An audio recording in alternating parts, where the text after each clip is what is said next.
Welcome back to Pine Tree State Restorations, and the Daisy Model 50 Golden Eagle has risen from the ashes. A little quick history on this gun.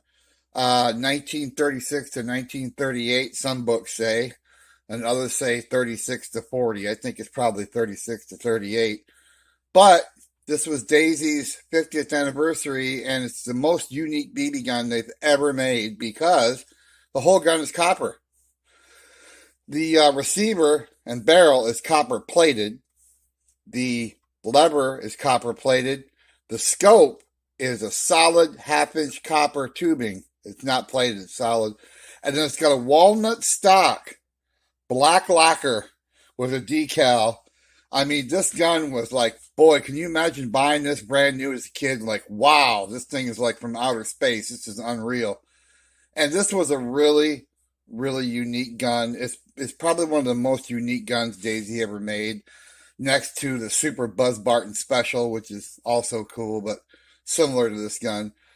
But this gun here is kind of weird because the guy brought it in with a rather unique request on restoration. He wanted me to restore the gun as best as humanly possible without replating the barrel and the receiver, which I agreed with.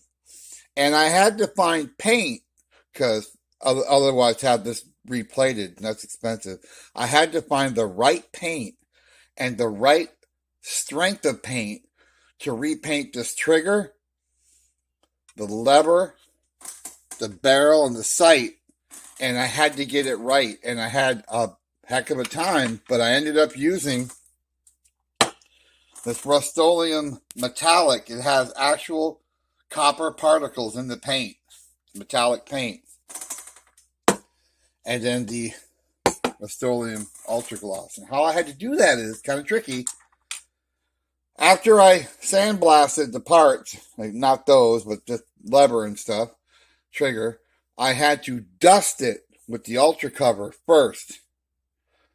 Then, while the Ultra Cover was about halfway dry, I painted it with the Rust-Oleum metallic.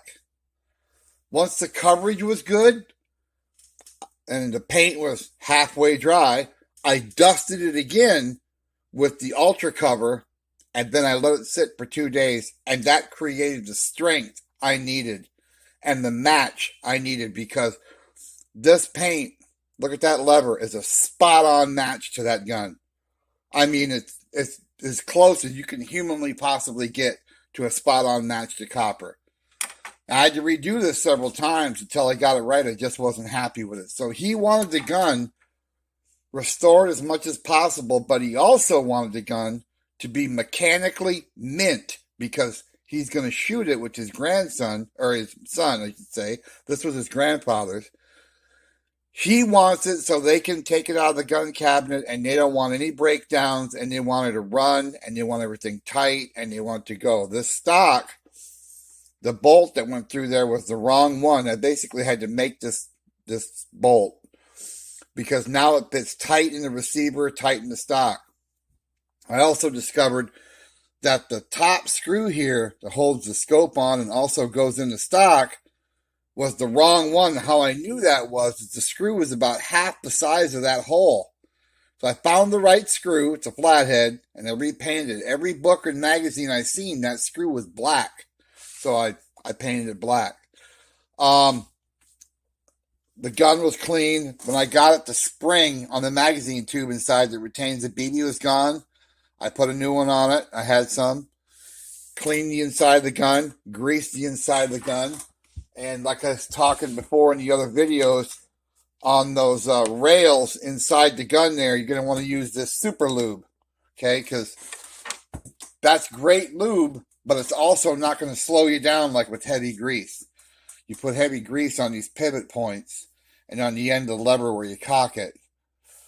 20 weight oil on the seal, which you oil down the barrel, because this is too early for an oil hole. And then the super lube on the rails on the inside where that block rides back and forth on the cocking lever there. That'll increase your RPM, increase your speed, and that'll make your feet per second a little higher. So he wanted the gun in tip-top mechanical condition.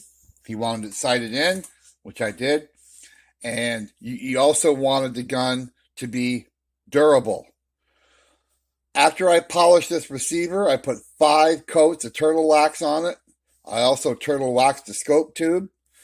And don't have to wax the parts I painted because they're clear coated. I turtle waxed the decal on the stock. I touched up all the spots on the stock where there was paint chips with black lacquer. I am waiting on my black shoe polish. Believe it or not, I couldn't find any. Once I get the shoe polish, I'm going to polish this stock to a high luster. I painted the back so it won't get on him on his shirt, the shoe polish. I'm going to polish that all up, buff it down. It's going to look nice. And I shot the gun. It runs about 285 feet per second. That's plenty fast enough. I sighted it in. And how you sight it in is there's a wooden plug in the scope tube here with a hole in it. And that wooden plug, the hole is offset. Okay? So you can turn the wooden plug to go left or right or upside down. The hole will be dropped down. So there's some adjustment there. And in worst case scenario, you can make a new plug, drill the hole up higher or lower, or off to the left or off to the right slightly if your gun shoots to the left or shoots to the right. This one's shot dead on, but that plug comes out the front, and you could make a different plug. It's just black lacquered. You can make a different plug. I'll show you a picture of the plug. There's the plug right there. So you could raise or lower that hole. Or you could go off to the side, left or right with that hole, just make a new plug. It's a 1/2-inch plug. And you could sight your gun in, because there's no other way to do it besides inside the front sight, there's a tab that sticks up. You could bend that to left or right. I don't recommend doing that. I recommend you do all the sighting back here. So there it is. Daisy Model 50 Golden Eagle. Completely ready to rumble, ready to shoot. And after the stock is lacquered, he'll pick it up. Now, I didn't make any money on this gun because I can't charge him for experimentation and redoing it 2 or 3 times. I could only charge him for the first time, and I was happy to do it. I learned a lot, and I know if another one comes in, I'll know exactly what to do on the paint and everything else. So thanks again for watching Pine Tree State Restorations and the Daisy Model 50 Golden Eagle Jubilee. This has been a fun one, and we got a lot of cool stuff coming up. And you guys have a great weekend, and we will see you soon.